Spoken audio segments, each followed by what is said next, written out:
Bonjour à tous et bienvenue sur Synapse, la chaîne qui vous dit ce qu'il se passe dans la tête de votre chien. Aujourd'hui, nous allons parler des périodes prénatales, néonatales et de transition, c'est-à-dire ce qu'il se passe pour le chiot pendant la gestation, à la naissance, puis jusqu'au moment où le chiot est capable de voir et d'entendre, environ autour de 3 semaines.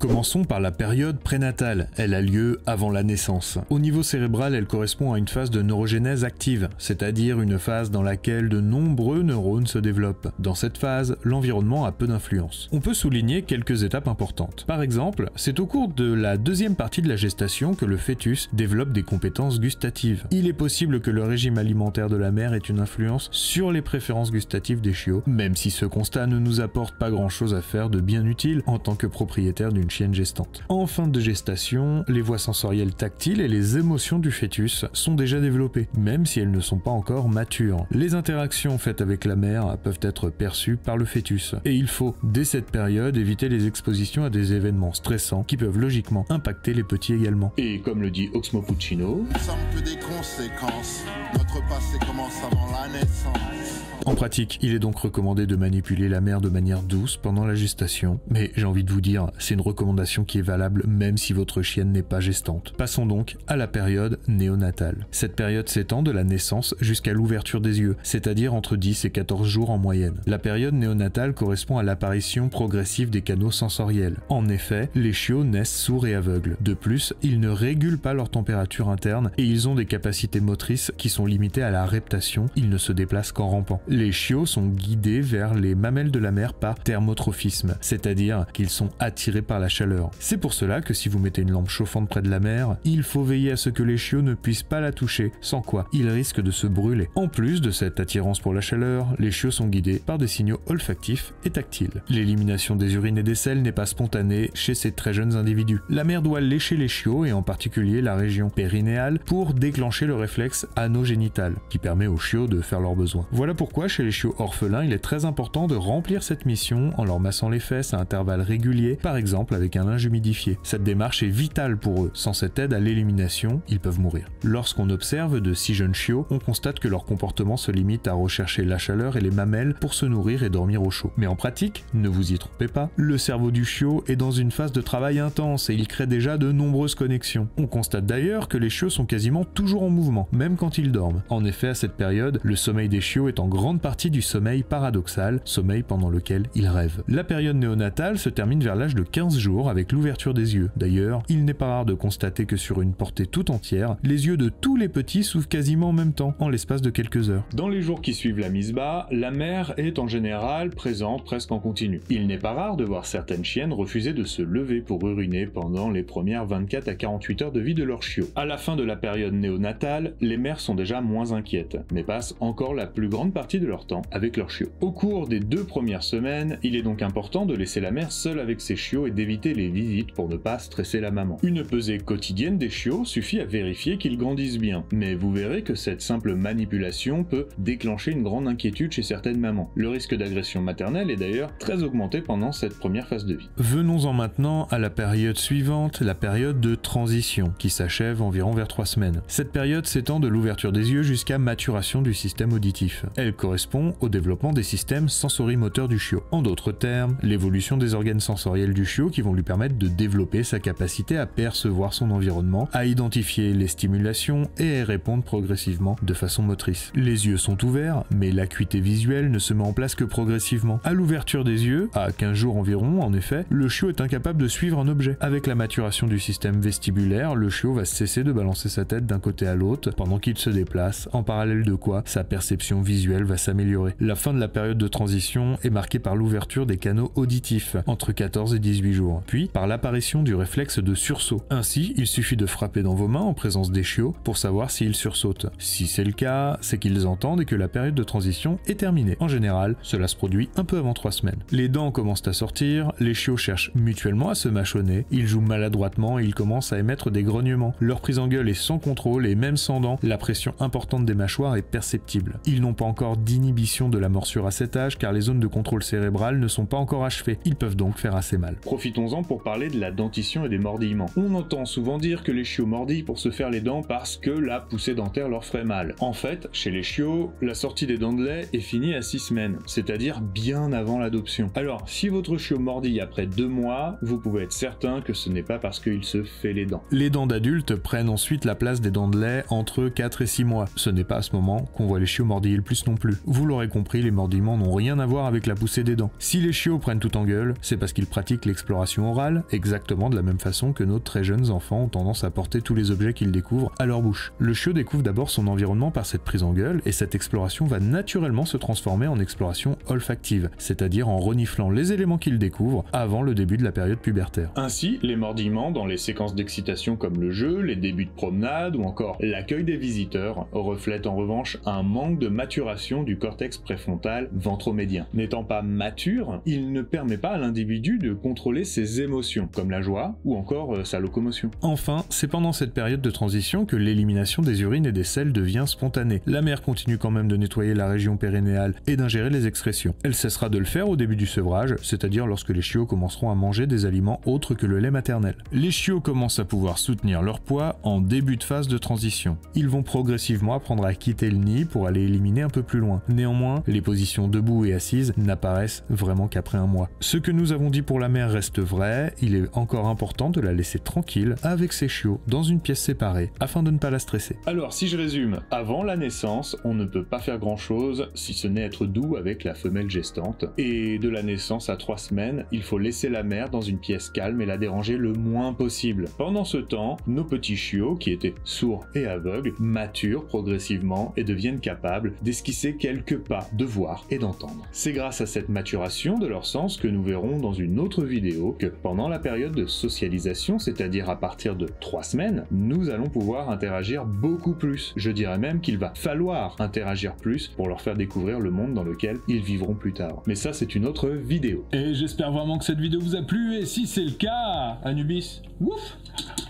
bah oui, c'est ça qu'on dit.